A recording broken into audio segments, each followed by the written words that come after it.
and producer. And it's been a wild summer, so you might not have seen much of me. We've been traveling a bunch. We just got back from Chicago, Illinois, where we were part of the Parliament of the World's Religions, which was this fascinating gathering of people from all over the world, from a variety of faith traditions. Really beautiful, people just working together, trying to make the planet a better place. And we recorded a ton of interviews there that we're excited to bring to you in the next few weeks. But before we get to those, we want to go back a few weeks where we were at Wild Goose Fest, and we interviewed a bunch of great authors, activists, theologians.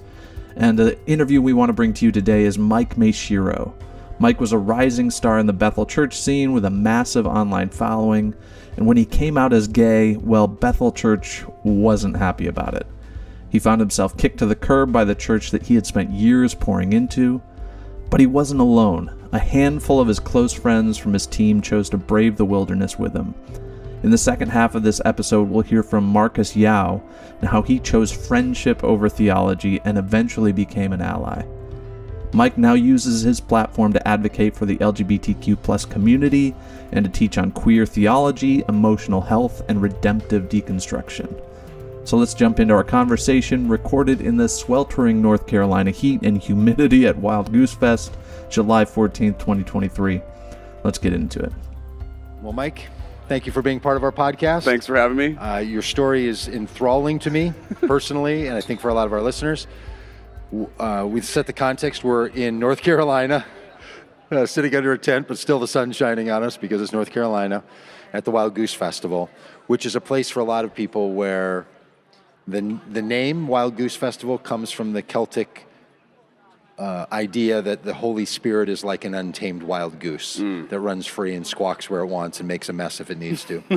And that's a vision of what things of God can be like in Celtic spirituality. So a lot of people have sort of attached to that. And it also means that people who are in the midst of a lot of change end up here. And it becomes a narrative of I was, and now I am, and there's some of that wasness that I want to carry with me, and some that I want to transcend and leave behind and be grateful for whatever it did for me, but I want to bury my old soul and dance on its grave. You were describing my life. Okay, yeah. So tell us exactly that. Right. Tell us your life. Well, so I was raised in the Baptist world. I got saved at 4 because I didn't want to go to hell. The whole crucifix thing was told to me at that young age, so that's where I started and became a really good Christian. And I knew at 10 that I was what we called gay. I also knew that gay people weren't going to inherit the kingdom, and they were an abomination, that they were akin to murderers and child molesters or whatever. So I went deep into the closet at 10, and then when I was 18, I had a radical experience with who I understand God to be, and I didn't have a grid for experiences like that because my faith tradition didn't really have that as a construct or whatever. So when I was having these like deep emotional, transformative experiences, people around me didn't really know what to do with that. They didn't know what was going on. And the second time it happened, I heard God explicitly express to me that they wanted me to be gay. And I knew that God wasn't allowed to say that to me, that it was unbiblical and unchristian. Okay, so in that world then, were you like, I am experiencing something that is familiar to me hearing from God, but this can't be from God? No, I never once doubted it was from God. Oh. I just didn't know how to tell the people around me and have them not light me on fire. Or, like tell me I'm listening to a demon. But the experience itself, if I were to describe what it was like, it was like, oh, this is like where we're all coming from. This is the person behind everything. It was so intense and like life-changing. So I had like probably 8 more experiences like that over the next 14 years and kept ignoring, at least out loud, what I was experiencing there, but also personally benefiting from this deep affirmation and acceptance from God in the midst of my own self-hatred for being gay. And then, my career took off in ministry and I became somebody in the Bethel world. And then in the beginning of 2020, I had a couple more of these experiences that ultimately were the straw that broke the camel's back. And I was like, I can't keep doing this. I can't keep pretending like I don't know any better. Like I don't know that God wants something different for me and everyone like me, and keep watching queer people come through Bethel and be dehumanized and marginalized and shoved through awful, psychological warfare, if you will. So that was a pretty pivotal moment where I decided it. When you were in that period where you had an internal sense of the true you that was loved by God. Yeah. And yet that story was not going to be understood by others in the same way. Yeah. Some people could think, oh, well, then there's someone who's not living authentically. But I'm sensing from you, you were trying to find a way to live authentically with both of these realities. Yes, totally. I was like, Like you weren't covering up or something. You were like, I have to be multilingual here. I'm in a. Well, yes, except for I was still deeply closeted in myself. Like I was still holding on to the possibility that God would change me, or that I would have enough therapy that my sexuality would somehow change or whatever. Like you saw it like other sins or something. Yeah, like, hey, beloved, I see your struggle in your sin, but I love you anyway. Go and sin. Okay, Exactly. Okay. So I was still trying to like make that work whilst also having a deep sense of accountability to an intimate space where God had like showed me their heart multiple times about me, and it was the hardest thing to accept. Like that, the hardest thing for me to accept in my journey of this was that God loved me the way I was, like this, right, as a queer person. And then that wasn't just me. Like God loves queer people the way they are, and I didn't know how to say that out loud without such intense backlash and consequences, And so eventually I just had to take the leap of like, okay, I'm prepared to lose everything because this is worth it. I don't want to lose everything I'm about to, but I don't want to keep living like this. So that was like a pretty pivotal moment for me. And then, chaos. So in 2020, there were a lot of things going on, right? There was a pandemic, there was political strife, there was the murder of George Floyd, which did some of that set of conditions play into your needing to reconcile this inward? Yeah, it's a good question. As far as I'm conscious of, I actually don't think so. It was February 1st of 2020, like before the pandemic happened, where I was conscious something's happening, and then by April, like we were obviously in like lockdown by that point, but I was like in a whole different world. I didn't care. I was actually kind of appreciative of like having to social distance because I needed space to process this. So I was spending a lot of time in the woods, like yelling. What would you yell? Like I was also just really mad at leaders at Bethel for how they were treating me and what was happening. Anyway, so I would yell like, "This is crazy! Like, what is happening?" Like just. Yes. And probably some expletives, right? Just because there was so much anger and confusion. And so actually it was one of those yelling sessions that was like when the moment that changed everything happened. Like for the sake of time, we'll skip all the drama, but like I realized like I am a part of a system and an institution that is demonizing and marginalizing people like me. And I've been silent about this because I'm benefiting from it, right? Like if this is Egypt as an empire, I've been quiet about being a Hebrew because I've got a really sweet gig here. And so it just became like, I'm actually complicit with the harm that people are experiencing, that I've been experiencing. And so it was like a whole journey of internally having to like choose myself and stand in solidarity with me, That's a lot. That's real brave too, Yeah, thanks. Yeah. Did you know other Christians that had an expression of their Christianity that felt attractive to you, that were thinking different on these issues, or were gay or queer? I mean, I'd known of Matthew Vines, but I was like, that guy's deceived, right, or whatever. So no, I didn't really see any examples before all of this. That moment, I've decided, okay, after this, I need to go find everyone who's affirming the queer community and hear what they have to say. I don't even care if they're Christian or not. I just need to know what everyone else is saying that's not what I've heard my whole life. Is that typical to your personality? Are you somebody that's like, hey, if I'm going to get into something... Yes, I will go hard. I'm going all in, and I'm going to learn all I can. Yes. And your browser history is a pathway. My Amazon book list is, yes. Okay. So you leaned into your way of doing your life to figure out your next path. Yeah, I needed to theologically address this, like, because I wasn't ready to just throw Christianity away. I wasn't ready to walk away from everything and everyone I'd known. So it's like, how do I speak to this and like share my story and experience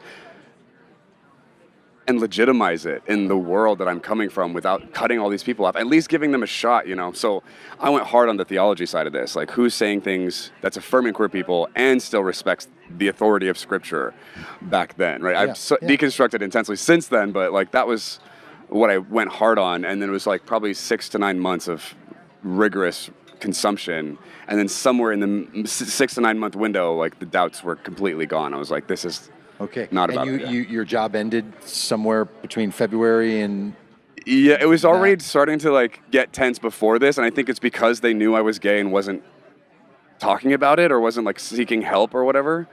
Why do you think they knew that? Like, why do you think they knew it, and what do you think they saw that was telling them this? When I was in second year of ministry school, on the last day of school, a really dear friend of mine outed me to some pastors because she felt like I should have been going to the reparative therapy stuff, reaching up my hand when they're offering to pray for gay people.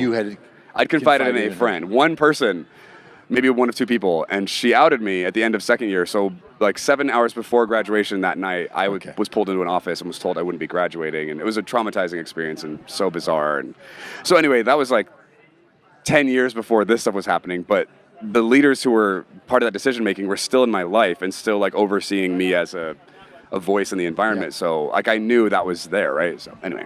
And so just to butt in, they were willing to keep that quiet as long as you were providing labor and services for them until it became something that they couldn't ignore publicly anymore. Is that accurate? I wasn't public yet, so it wasn't. Right. Yeah, I think it was because I was growing in influence and I was still single and I wasn't like submitting to leaders about this part of my life. I wasn't vulnerable and talking about it. I didn't want to talk to anybody about this. It wasn't a safe environment. So I think they were seeing that as just a continued growing risk. Like I was a liability, you know? And so the more influential I became, the more threatening my story and journey was becoming. Yeah. So I was becoming a problem. And I get it. If I were them in their position, like I understand why they did it. Not awesome, but I get it, right? But yes, yeah. Mm-hmm. Did you feel like working there and having the role you had, was there an implicit or explicit agreement you were making that you wouldn't be gay? Yes. Or if you were, so there was a deal, I'm not saying it's a good deal, yeah. But there was a deal and you knew, I'm breaking you the don't rules. Strike me as someone who's comfortable living in that situation where you're not fulfilling your deal. Yes, that's correct. I don't like living like that. Yeah, you want things to... I want to be fully aligned well, this equals, Mm-hmm. Okay, so that's got to be a struggling moment for you when you're like, I know there's an implicit deal, I'm not fulfilling it, so then you're in a moral quandary. Yeah, I'm like, ethically, I'm like, this is dishonest. I can't start feeling and believing what I am and accepting now and still hold this post. So I'm going to have to talk to these leaders and work out what does moving forward even look like, because I wasn't ready to leave. And it was because of those conversations and the way they didn't go, the lack of listening, that I was like, I can't stay here. I'm not safe. I won't have the permission or space to actually even come out to myself and do the work of like recovering from my own pain. So when you were catastrophizing at some moment in the middle of all this, which we all would do, right? Like, how did that go? Was it like, were they financial concerns at first, or was it these are all the people I know, or this is my? It was my future. It was my dreams of being in ministry and having a platform, and that people could even hear my voice. Like it felt like I was giving up my window to being accessible to the public. Like I would become shunned and irrelevant, and everything I'd built and worked for and anything I would say moving forward would become irrelevant. Is that like, because you had seen that happen with others? Yes, I'd seen so many other people for other reasons have that happen to them, and I didn't know what I was going to be like on the other side of this. So I didn't know Wild Goose existed. I didn't know that there were all these people doing this work at the time when I made the decision. So the risk was I won't get to do any of this ever again. And that sucks, but I can't keep doing this compromised, right? Yeah. And maybe this is where you're going, Doug, but were you surprised on the other side of all this by how that played out? What did you lose and what did you find after that moment? Yeah, I was surprised. I did not know there were so many allies out here.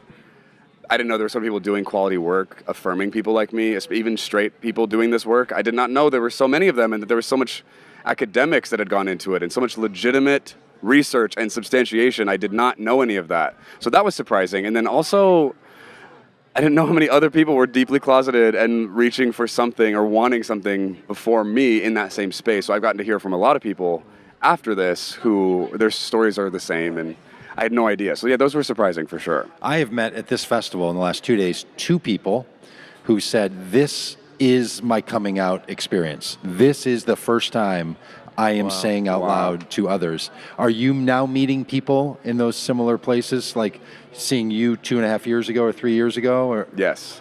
Yeah. It's always like a beautiful honor to get to be part of that moment when they start to share that. I don't know if I'm seeing a ton of this is the first time they've ever saying it, but people are like sliding in my DMs. I just had a former intern of mine like a week ago message me and just I'm out. Oh my God. How do they talk about you at Bethel? What's the story that? I think by the grace of God, I don't know. I hear rumors sometimes. Like I was a gifted, talented person who just went astray. You're a cautionary tale. In some Yeah, ways. I don't hear a ton of explicit details about what people are saying about me over there, and I think I'm thankful. I don't want to know. It's painful, Are you connected with your parents still? Do you have family members that are part of your life? Yes, I'm connected to my my parents are the only people in my whole extended family who aren't affirming. So we're currently in a tense place in our relationship, and I'm trying to figure out how much access do I even want them to have in my life while they continue to demonstrate obstinance to taking any ownership of their relationship with me and learning, Yeah. I know you're not advice seeking, but I have a case on. Oh, okay, I didn't know that. And I would just encourage you to spend time with people who are in your situation for sure, because you need, journeyers, co-journeyers. But also, whenever possible, if you meet someone who is a parent of a gay or queer trans person, that you would say, tell me it from your perspective, to try to maybe understand some of the things, like their concerns and fears. So your empathy can build for your own parents who are still in a spot where they don't know all the things you now know. They're closer to where you were when you're like, I don't know any of this, and it just all is a black box of confusion. There might be something for you in speaking to the parents of. Yeah, I don't want this advice, Doug. Yeah, I'm just kidding. No, that's good. You don't You're have to right. take it now. You can take that advice 20 years from now. No, you're right. Which truly is. No, there's wisdom there, and there's compassion there, and grace there, and I'm just so angry still. But Yes, yeah, and that also doesn't mean having appropriate boundaries. right. Oh no, this is all to release you from. This is probably one of the messier parts of this journey. Is how do I proactively participate? How do I initiate conversation with people who are committed to misunderstanding me? Yes. But yeah, that's helpful advice. And just to know, okay, there is another world possible for them too. They may never take it. Yeah. I know a lot of people and I'm related to some people who've never taken it in their own family systems. But just to know it's possible sometimes can be a little. I think the word maybe is a very powerful word. and maybe's really graceful. Yeah. Maybe. Yeah. Maybe it'll be different. Yeah. Can be. Well, Mike, sounds like you went through a lot of this journey alone. You didn't know who you could trust, especially after coming out to someone and they out you to someone in authority. But then on the other side of this, you decided to basically become a resource for people who are going through something similar. Can you talk about your work now, what you're up to there? Thanks. Yeah. So on the conviction alignment side of things, I couldn't have gone through all this with the platform and access and privileges that I'd had and just bail. I'm there are so many people, me's, who don't even know they're gay yet, right? Who are being raised in families who are against their humanity. So I wanted to come out swinging and punch a hole through as many of the narratives and the rhetoric around this experience and people like me from this background.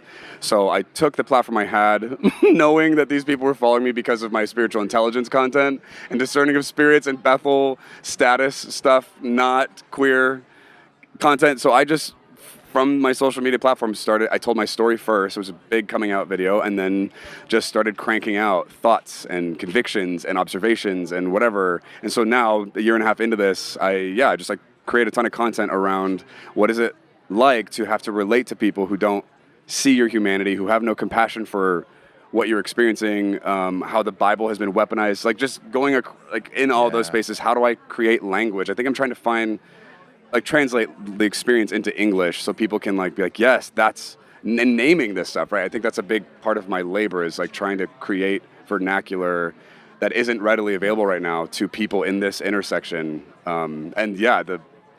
The demand is wild. There's so many queer people out there, especially adjacent to religious communities that don't know what to do and don't know who to reach out to, and they don't know that all these resources exist. I didn't know, so I'm hoping to just continue to be visible, with that. Well, look, thank you for that. Thank you for doing that. It's really meaningful to all of us, and it takes a lot. And take care of yourself in this too, right? Yeah. It's a lot of weight to bear and a lot of burden to bear. Do you ever wonder if you had heard someone like you? I don't know, if there was some multiverse experience, and someone from Bethel had come out and started to say these things, how that would land to you? Do you ever do that thought experiment? Yeah, sometimes, and it's like hard to know the answer to that. Because of how much is at stake, you know, to listen to someone. Because like I found Matthew Vines probably like 4 years before this happened, and I watched a 50-minute sermon of his. So I heard his like best pitch, and it terrified me because there was a part of me that like I couldn't even consider what if he's right. I was so trembly to even open that door. But Matthew Vines was so much more like stoic and formal than I was. So if I found someone like me with my personality and background and like verbiage, I'm like with the right presentation and the right like argument, I might have come out earlier without all this other stuff that drove me to here at this point. I might have. I think it's possible, and I think that's part of what drives me to want to be as like loud and as pointed as I can be. Is because like, what if like someone is like, whoa, you know, for the first time, like permission. Do you still identify as Christian? I do. Yeah? I do. Okay. But mostly I think because of it's like more of a PR priority. Like I want people to know like this is the language that I'm speaking and the world I'm coming from and the tools I'm working with.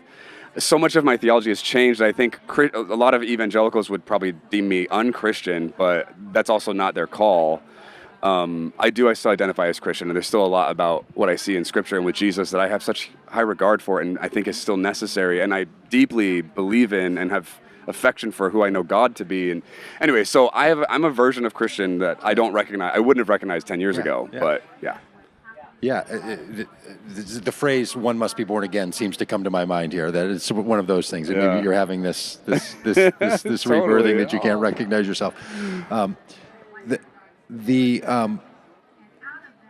pressure sometimes for a lot of people can feel like, I'm willing to be honest, but I don't want to give up my job, but I also don't want to give up my faith. It has meant a lot to me, and I can't imagine a version where those two worlds can exist. Did you have that experience at all? That's a good question. When I was about to make this leap, my commitment and priority wasn't to come out publicly. It was, I'm going to find the way that I can biblically support what I know in my bones is God's will for my life and people like me. So I had no intention of giving up my faith. And I had been teaching and theologizing for years up to that point. So I felt equipped and capable. I was like, I don't know where, it felt like Frodo, and I had to get to the Mount Doom. I'm like, God, this is going to be a journey, but what else am I going to do? I have to go, right? So I was committed to figuring that out. And within about 9 months, I got there. And then after that was when like I started asking some bigger and more intense questions about Christianity at large and doctrine. But I never once thought, I might not be a Christian after this. That was never a consideration for me. Do you like the version of Christianity you can hold right now? Or do you feel like, well, this is a temporary one that Who are you? Where are these questions? These are fascinating, brilliant questions. Ew. No, I don't think I like it. I think because I think I'm still like exploring and discovering, and I don't feel like I've arrived or landed somewhere settled. Right. And maybe I never will, and I'm okay with that, which in and of itself I don't like. But I don't even know that I can describe to people what version of Christianity I'm even existing in right now. I don't know. Like you're not coming at it with the same level of confidence. No, or dogma. No, I don't know that I'm ever going to be willing to embrace the level of certainty I used to teach with. That just comes across so arrogant and uninformed and like, not dangerous sounds extreme, but kind of, like irresponsible. That just feels so irresponsible for any adult to be operating from that place anymore. Yeah, maybe and possibility are great theological terms. Yeah. I think it could be.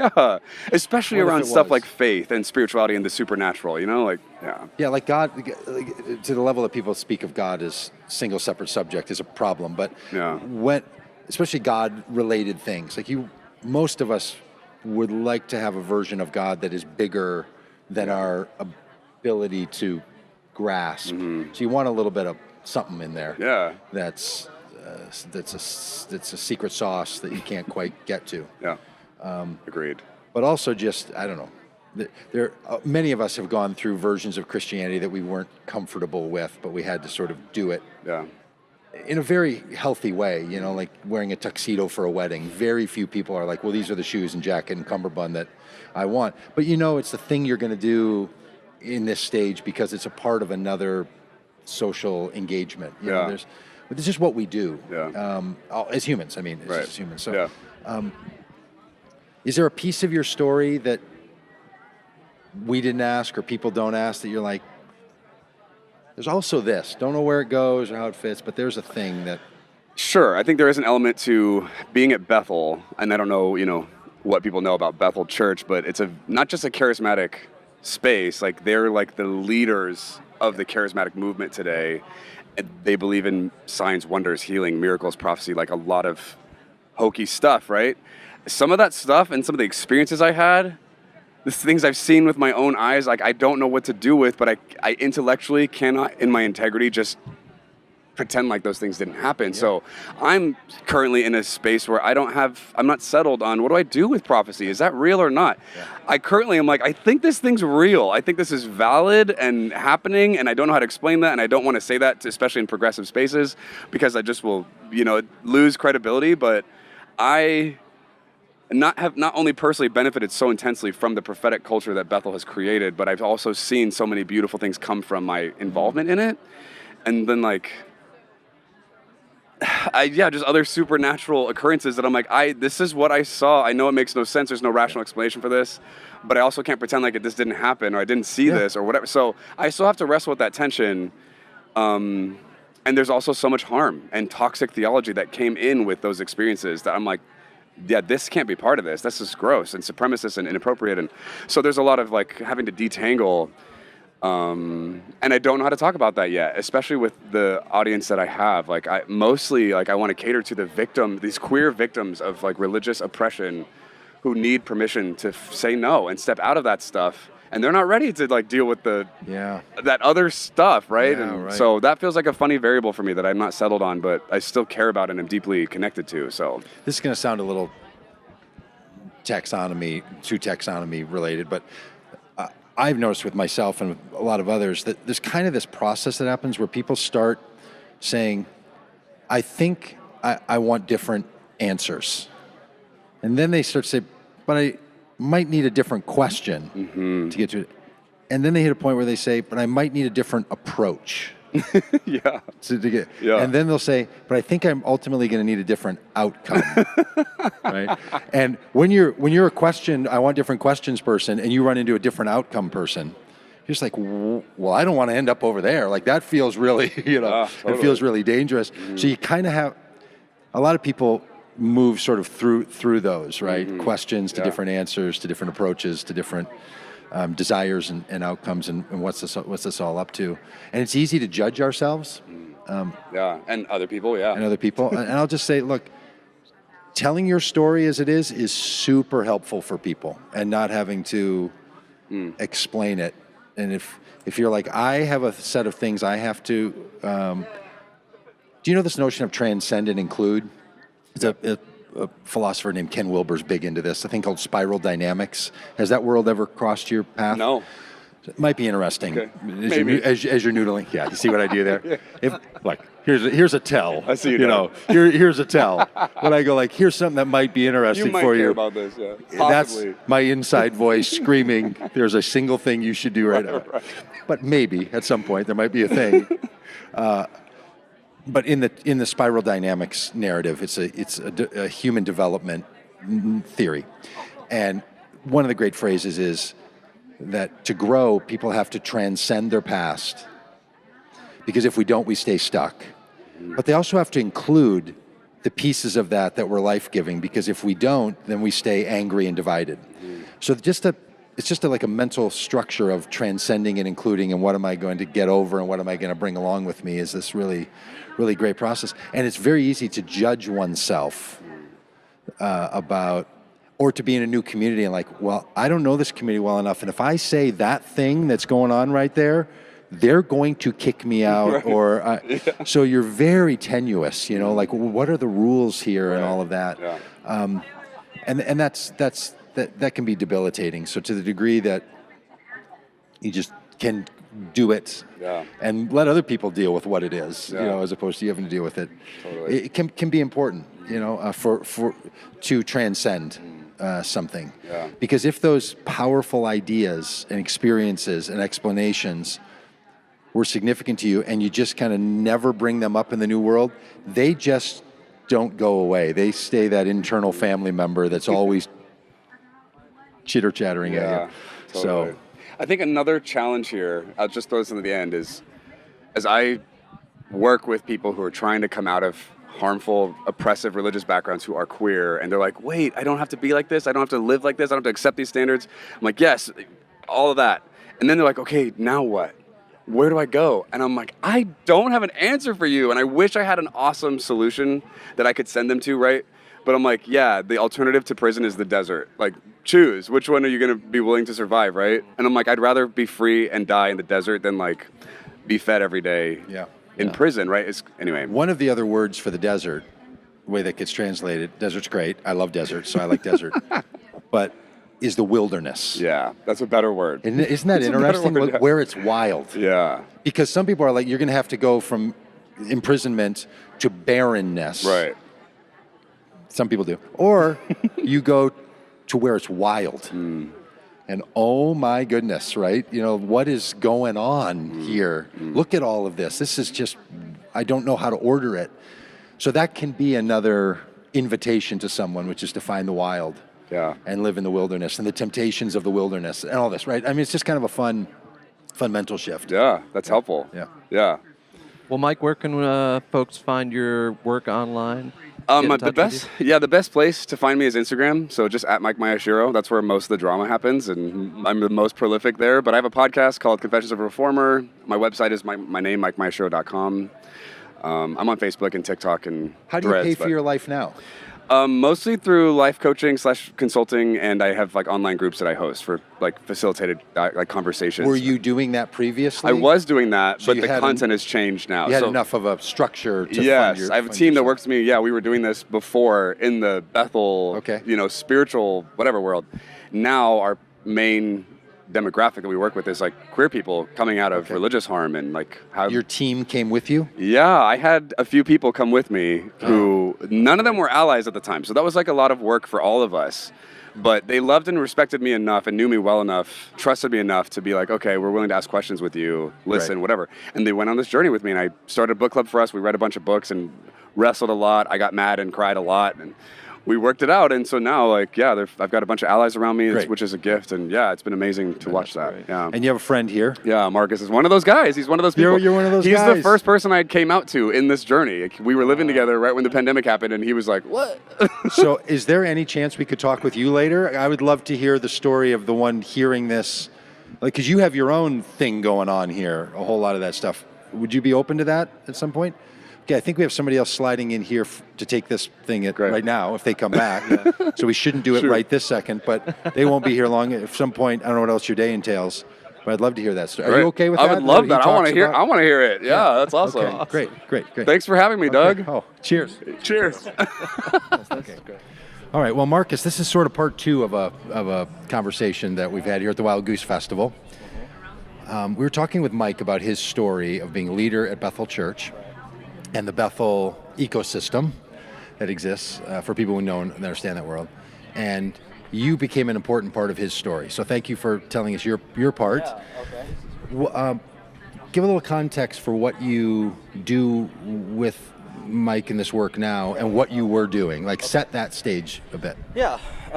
So I also went to the same ministry school that Mike went to. And at the time I was there, I was in the second year program, the same year that Mike got kicked out, but he was like a few years ahead of me. But in that year, I was looking.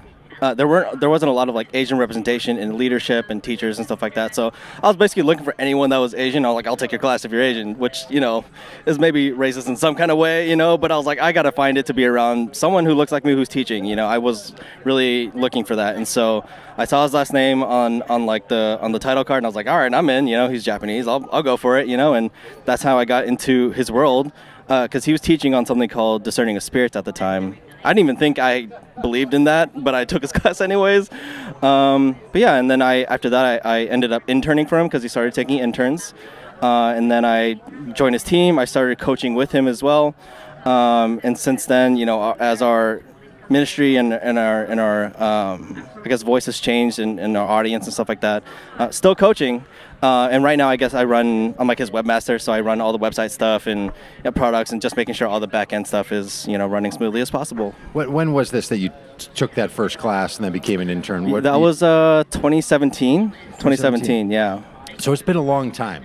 It has been a long time. Yeah, it's definitely been a long time. I started out as like as an intern, right? And then we became friends and then roommates and then like he came out and then we fought a lot because I had to work through a lot of stuff, and that was a challenging journey for both of us, I think, but I think we stayed in connection. We continued to have conversations, a lot of education, and I'm glad to say that we're still friends. Yeah.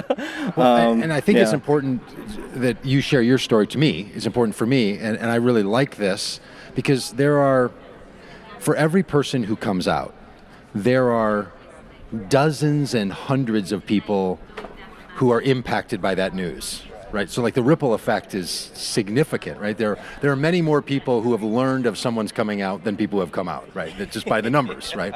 So it's its own experience that many times people, when someone close to them comes out, even for the first, and it's the first person in their life that's come out, they also don't know what to do. Did you feel that? Did you feel like I'm now in waters that I don't know how to swim in? Oh, absolutely. I'm a little embarrassed about my response. I didn't know what to do at the time, and I think my response was probably more painful for him because I don't think I responded in a very affirming, helpful way. Do you remember is there something particular you're like, I don't remember everything, but I do remember feeling this or saying this to something?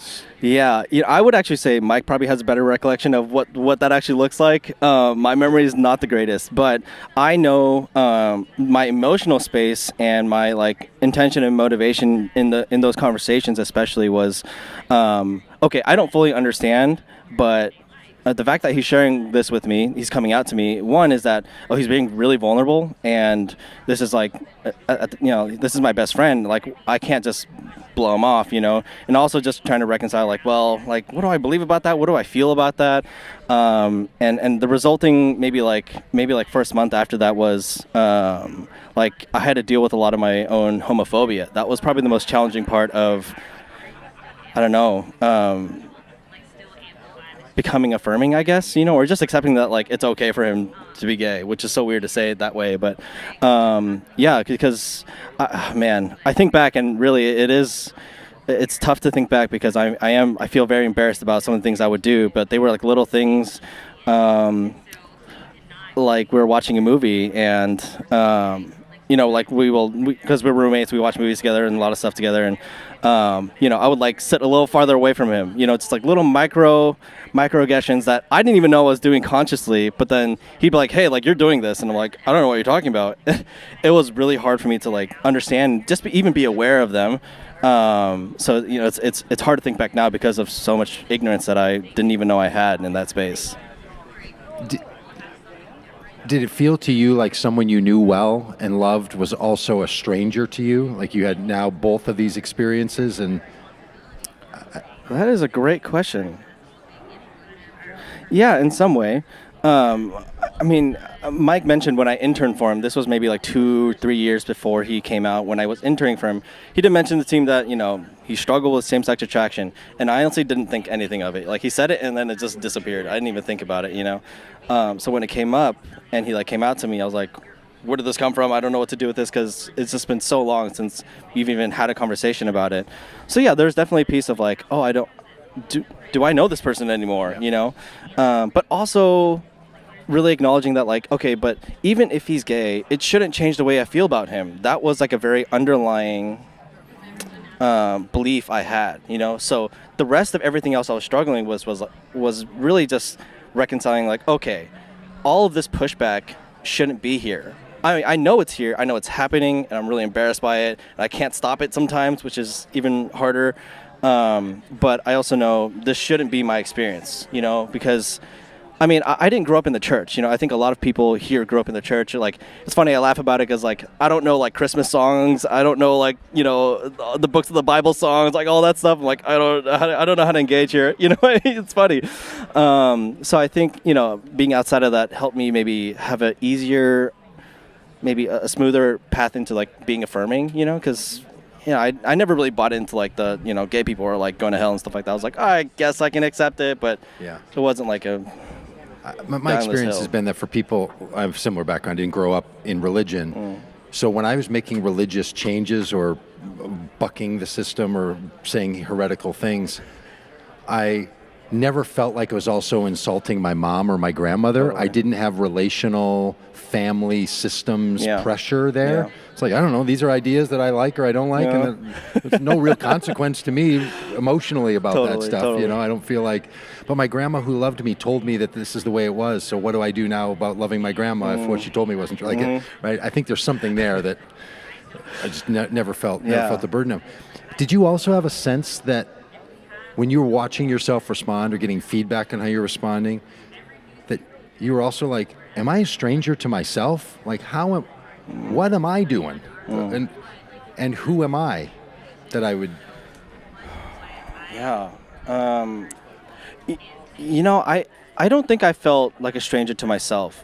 I think where I was coming from was more becoming more honest with myself, you know, because I was never like, gay people are going to hell for sure, you know, like I just never really accepted that because I didn't believe that even going into the church, so I didn't hold on to that.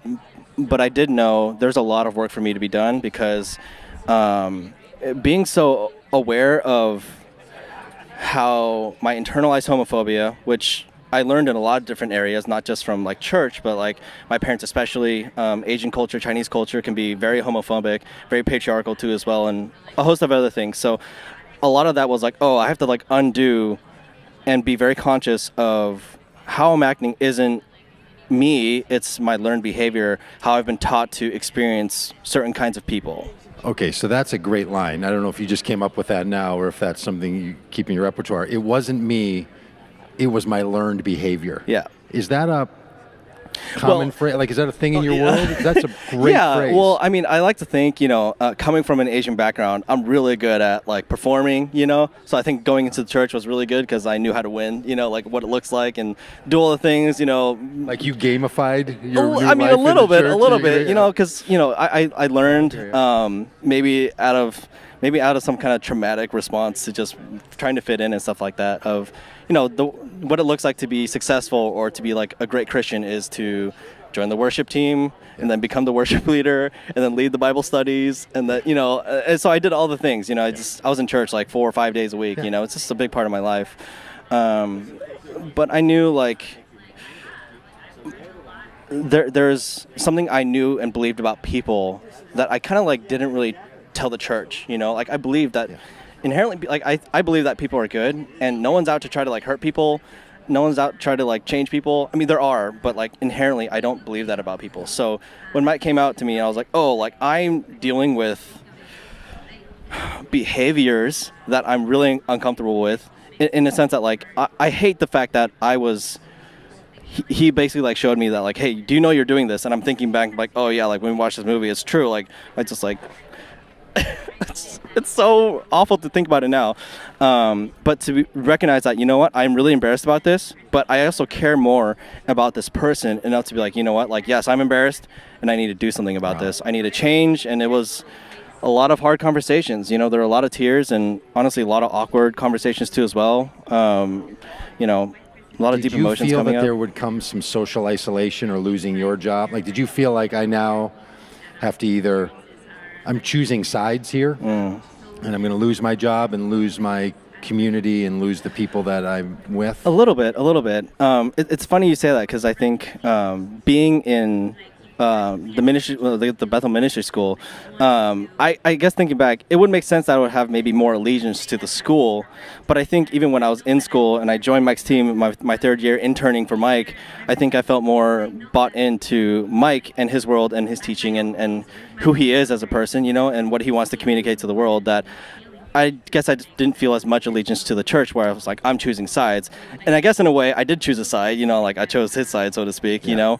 And so, you know, I think the whole journey of what happened with, you know, some his conversations with leaders and the blowback and, you know, all of that was challenging for us as a team because I think we all, I mean, whoever was left, we all like became very invested in, you know, we all felt the blowback from the push away from the church. So that was tough. So yeah, I guess I chose a side, but I wasn't looking to choose a side. It was more just like, I care about this person, and how he's being treated is wrong. Like, this shouldn't be happening, like, church or not, like, just as like human beings, this response is awful. I can't stand behind that kind of behavior and that kind of treatment. Yeah. Wow, that's got a lot of power too. Or now you're reevaluating a whole system that you've been a part of for these years, and now I don't want. I'm just going to try one more stranger narrative on you. So feel free to say no to it. But all of a sudden, that system looks different than you thought it was. Like, wow, there's a response I didn't see coming that was always there, and I wouldn't have thought that's how that was going to go. Yeah, I mean,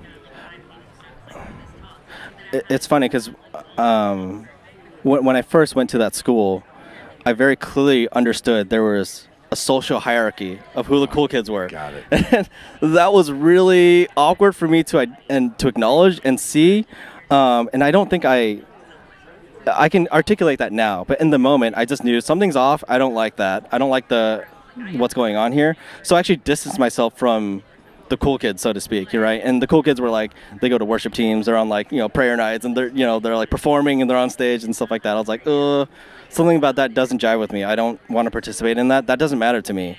And maybe in some ways I've been a little bit critical. Now I have much better language to be able to express what that actually looks like and some of the shortcomings and things like that. But a big part of my deconstruction was not just deconstructing my faith in the church systems, because along with that went a lot of deconstructing my own culture, like cultural identity.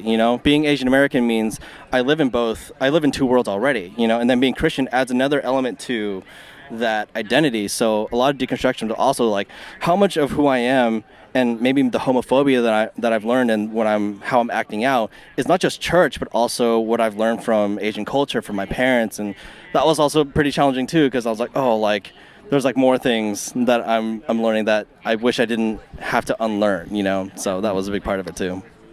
Did you also want to make sense out of a different way of understanding sexuality in Christianity? Like, did you do Bible work on this? Was that a thing for you, or were you like, look, I don't need to shore up that math problem? Yeah. That one. I'm definitely not as maybe scholarly as some of the others here. I find that there's, especially here at Wild Goose, which I find very fascinating, there's a lot of people who are published authors. They're writing and doing a lot of like publishing about things that they're learning and stuff like that. And I don't know how I feel about that yet, but it wasn't like a scholastic journey for me. It was more like there's like a more human.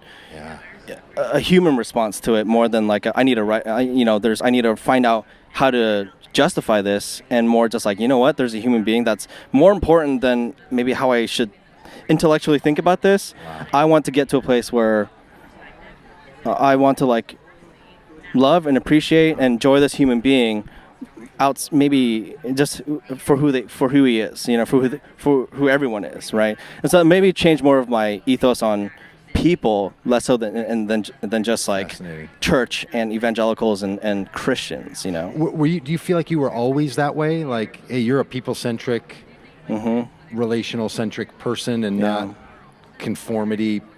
Yeah. Yes, I think I would say that. I think the church provided a system where I could perform and do good and like be able to express like, oh, like this is how I can love people and perform that way. But I think like it's funny because I remember I had a friend of my friends in high school was gay, and we were hanging out, and I realized like I had this internal dialogue, people are gonna love who they're gonna love, and like who am I to judge that? So that was there from an early age. But I also had back then I was also like very homophobic, so I didn't know what to do with that. I was like, is it okay to like hug them? Like I don't, there was like things that I had to work through. But how did you work through this? Like, who did you go to? Mike was telling the story. He starts going around the country, calling people, going online, finding books. Who do you do this with? Who were your partners that you were meeting? And it was mostly myself, maybe like his sister, and we have like our team really went from like 30-something people down to like single digits, like 7 or so, so there wasn't a lot of us left. Probably his sister was a big part of that. She was on that journey with us too as well. I got a therapist just to help me understand what I was doing, but Had you ever done therapy before? No, that was the first time actually. Was that another Rubicon to cross? Like, I'm going to take this to a therapist yeah, for and sure. not to religious practices? It's funny. The resistance for me on going to therapy was less like on the church side and more on the Asian American cultural side, because in Asian communities, if you go to like a therapist, it means you're really messed up, right? Or like you got some really big problems, right? And I'm like, actually, at this point, most of us probably need a lot of therapy, but that's still there, like, so going to a therapist is like, you have really big problems. So I had to get over that hump. But even though that was there, like, I kind of going back to the thing where I'm like, you know what? But it's more important for me to understand how I'm treating my friend, my close friend, and basically just not be an a-hole, like, I don't want to be that kind of person, and I am that person now, but my drive to be like, I don't want to be that person was greater to, in accepting and just getting past the shame and disappointment and stuff like that. Now, I don't know if you would refer to what you've gone through recently as conversion, so don't have to put that title on it, but it sounds like you entered Christianity deliberately at some point and you converted in, like you became a Christian. You were something and then you became Christian. Is that? No, it's funny. I actually find it really surprising. I didn't grow up with any religion. My parents didn't even push like traditional, like Asian religions, like Buddhism or anything like onto, like, it wasn't part of our household or anything like that. My mom, like, she separated from my dad in between middle school and high school, and then her neighbor got her to go to church, and she just brought us with her. And the biggest draw to church was like, there's other Asian people that are my age that seem kind of cool, so I went to church for like to make friends and stuff like that. Yeah. And then when I came out of college, that's when I was like, all right, I think I can take this a little more seriously. So I started like studying and developing more of like a faith journey, I guess you could say, in my relationship with who Jesus is, who God is, and within the context of Christian faith. Yeah. So a lot of people think about a growth narrative as kind of moving in one direction, right? Like you're building and you're growing, and then sometimes things like this happen and they feel like, and then it went like this, and other people are like, but then it just went faster in that same growth direction, and those don't have to be binary choices, but it feels to me like I hear people narrate two versions, like, hey, then I had to pivot. Or then I became more committed to the things. Do either of those ring to you? Or how do you? I think that feels more consistent to a narrative I've had just of how I have, I guess, chosen to live my life, So maybe Christianity provided a framework for me to express what that actually looked like. Wow. And I think there's still really helpful things in being able to express that and to be able to speak a language that is helpful. It's funny just thinking about where my faith is now, but I guess in terms of growth, I think maybe I'm able to, I guess my journey feels like I am more aware of how to express what I believe about people. In a way that feels open and available to different kinds of people and not just people of one religion or another. Yeah. Although it is helpful to be able to speak the language of a religion, to be able to express maybe a different level of what that expression looks like. Yeah, Stan Mitchell has this great phrase. I think this is right. He uses something like, it can be like a mother tongue, but then you learn another language as well. Totally. And it can become your root language. Yeah. That then becomes the basis for some other language. That's using language acquisition as a metaphor for faith, which I like a lot. Is there anything else about your story that you're like, yeah, people wouldn't know to ask this, but man, this is what I also recognized was an important part? I think I would say in the conversation of becoming ally, again, this is one of those things I feel embarrassed to kind of come back to, but I think it's in becoming an ally, especially coming from like Christian faith, there's a lot of there's a lot of messes that you will make in the attempt to be an ally. I remember one time we had a friend in our group actually like come out and express that like, she's exploring sexuality and stuff like that. And then I made it about me. I was like, oh, I'm so sorry. Like, how could you not tell me sooner? And I was like, I didn't know that, but it's just, it's like, I've proven myself as a trusted ally. Why would you have not? Yeah. I'm like, that's, who am I? That was just so arrogant of me, Yeah. But I think also just to be aware that, you know what, like, things like that will happen, and if you can allow yourself just to move past the embarrassment and maybe the disappointment that you might endure from others and even for yourself, like on the other side is something necessary that I think for someone who isn't queer needs to be able to express, to give permission and space for someone else to feel safe that might not have that privilege. Can I make one observation as our last thing? You strike me as a very thoughtful person. Like you said, I'm not really academic, but there's a thoughtfulness, and the amount of time between when I asked that last question, or is there anything else, that you thought about it, had no anxiety. Yeah. You were just sitting. So many people would be like, there's an internal timer running. I need to answer that question within some set number of seconds that doesn't exist for any reason, and they just say something. Yeah. You didn't seem to have that. You were like, I'm going to think on this for a minute, and when the time comes, I'm going to share it. Is that an accurate description of you? Is that an accurate description of and is that kind of all the time? Like, do you feel like, oh no, I am, like, even me describing it, you're like, no, that's not a thing to notice.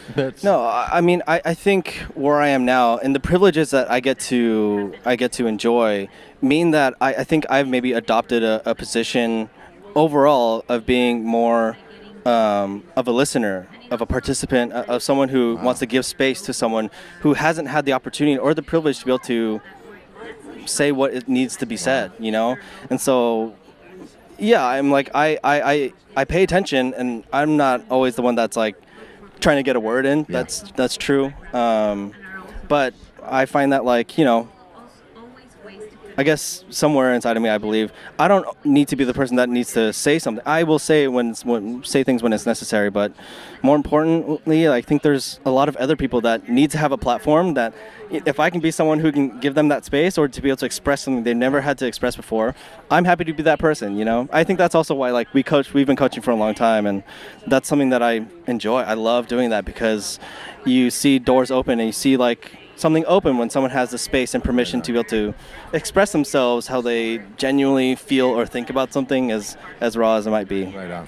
Yeah. Does your coaching involve coaching people to be allies in some broad sense? Like, are you creating networks of support and material to help people that they've been the gifted person that someone shares these stories with them? It's funny. Being around this, I'm like, I feel like I should be because there's so many people who are, but I haven't really spent too much at this time in my life, at least, like trying to put effort into creating some kind of documentation or something that might be helpful in some kind of curriculum to help people. But I think where my position stands now is more being a vocal, a generous, open ally. Wow. Because I think I get to enjoy so many privileges as a straight person, as a straight male, and I find it more helpful in the spaces that I'm in particular to give space and permission for people, for queer people in particular, to be themselves, to just be themselves and be whatever version of them that they want to be. Yeah. Yeah. I mean, another version, I guess, of the word ally is a friend. Yeah, right? Like a true friend. Yeah, and just like friend. Let people be. Yeah. Totally. Yeah. Well, I hope we're friends. Thanks. We definitely are friends. Thanks. All right. Cheers. Cheers. Thanks for being a part of this. Glad to be here.